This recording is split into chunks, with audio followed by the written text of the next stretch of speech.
ये तो एकदम दो तरफा बातें हैं। किसी समाज का, किसी समुदाय का भला करने के लिए इफ्तारी करनी जरूरी है?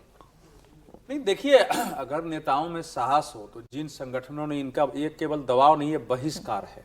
ये तो शर्मनाक है कि आप उनके लिए इफ्तार कर रहे हो, कहे हम तुम्हारे इफ्तार में आएंगे ही नहीं, हम जो चाहते हैं वो करो तब तुम्हारे इफ्तार में आएंगे। ब्लैकमेलिंग है ना ये एक मेंटेलिटी इस देश में रही है, खासकर शाहबानो मामले के साथ जिस ढंग से दबाव बनाया सरकार ने। शाहबानो को 178 रुपए का मात्र उसमें उसको हर्जाना महीने में देना था, उसको बदलते हुए और जो बिल पास हुआ है Muslim women protection bill Rajiv Gandhi ji के समय से, उस समय से दबाव बनाना कि दबाव बनाएंगे तो हो जाएगा, अब दबाव से भी काम नहीं हो रहा है। अच्छा, ये दबाव इनका फेल भी कर सकता है, क्योंकि भारतीय जनता पार्टी के केंद्र में ये सत्ता में आने के पहले एक धारणा थी कि बगैर मुस्लिम वोट के कोई केंद्र में बहुमत पा ही नहीं सकता है। यह मिथ टूट गया है कि 300 भी क्रॉस कर सकता है। जो महाराष्ट्र में आपने देखा कि किस ढंग से बहुमत मिला है बहिष्कार के बावजूद, उत्तर प्रदेश में चीजें बदल रही है। तो ये जो परिस्थिति बनी है वो इस कारण बनी है कि नेताओं ने अभी तक जो मुस्लिम समाज के अंदर जो उनके दोष हैं, उनके अंदर जो सामाजिक कुरीतियां हैं, जो मजहब के नाम पर गैर मजहबी काम हो रहे हैं, उनके समाज के सामान्य लोगों तक भी पहुंचाने की बात स्पष्ट रूप से नहीं की है, कोई बोलता ही नहीं था। तो यह है कि इनका बहिष्कार करो कि वक्फ के बिल को समर्थन करेंगे तो हम आपके साथ नहीं रहेंगे। अभी नेताओं को तय करना है कि भाई इनको इफ्तार पार्टी देना चाहिए कि नहीं देना चाहिए। कोई नेता, मैं पूछ रहा हूं, कोई नेता अगर हमको होली मिलन में नहीं बुलाता है, होली मिलन आयोजित नहीं करता है, तो क्या वो हिंदू विरोधी है?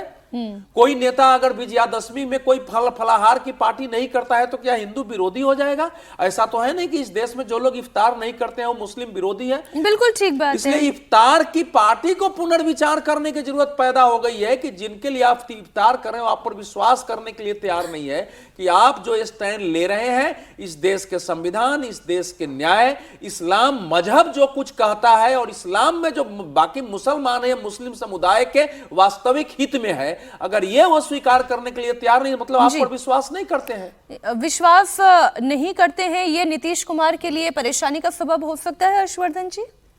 नहीं, देखिए, मुझे लगता है कि इसको दोनों तरह से दिखा जा सकता है। एक तो बड़ा सामान्य सा है और प्रचलित है कि इफ्तार पार्टी है, सेकुलर होने के लिए, दिखने के लिए करना है, और अगर वही लोग नहीं आएंगे जिनके लिए आप कर रहे हैं, जिसका मतलब कि आप उस तरह से सेकुलर नहीं रह जाएंगे। मतलब एक तो ये प्रचलित धारणा है, वो उनके नजरिए से एकदम वो नहीं रह गए। मतलब अब अगर यही मुस्लिम पर्सनल लॉ बोर्ड ना आए, जमीयत उलमा या जितने भी इस तरह के संगठन है, लेकिन इसका एक दूसरा पहलू है और उसको ज्यादा गंभीरता से मैं देखता हूं। ये करके मुसलमानों के ये संगठन जो लगातार 3 तलाक पर इन्होंने देख लिया, ये अब धीरे धीरे समान नागरिक संहिता पर देख रहे हैं, नागरिकता कानून संशोधन अधिनियम आया उस पर देख रहे हैं, तो एक तरह से मुसलमानों से ये जो संगठन है ये कटते चले जा रहे हैं।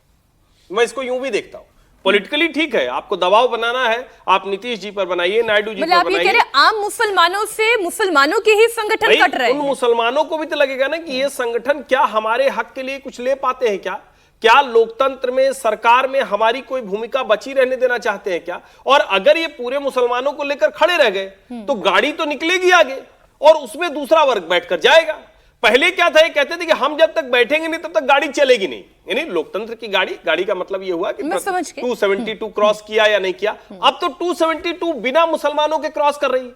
अब इसका अच्छा है पहलू या बुरा है, ये मुसलमानों को सोचना होगा, लेकिन मेरा यह मानना है कि यह बहुत ही खराब तरीका है। आप बिल्कुल कहिए, आप कहिए कि हम चुनाव में तुमको औकात दिखा देंगे, हम तुमको जीतने नहीं देंगे, हम विधानसभा लोकसभा में विरोध करेंगे, ये पॉलिटिकली और डेमोक्रेटिकली एक तरीका है। लेकिन जब आप कहते हैं कि हम आपकी इफ्तारी का विरोध करेंगे, तब तो आप बड़ा खराब काम कर रहे हैं। आप ही के लिए तो वो कर रहे थे। और मेरा ये मानना है, जो देश के मुसलमानों में एक बड़ा वर्ग है जिसको हम यूं देखते हैं कि भाई क्या हुआ, जम्मू कश्मीर में भाजपा नहीं जीती कश्मीर में, लेकिन कश्मीर में ढेर सारे वोट उसके विधायकों प्रत्याशियों को मिल गए। गुजरात में ढेर सारे सभासद उसके जीत कर आ गए। तो एक बड़ा वर्ग जिसको लगता है कि भाई हमको जो मिल रहा है वो तो हम ले, ये तो हमको लोकतंत्र में काटकर किनारे करने की साजिश है। और वो कौन कर रहे हैं? ये जो ठेकेदार मुस्लिम संगठन।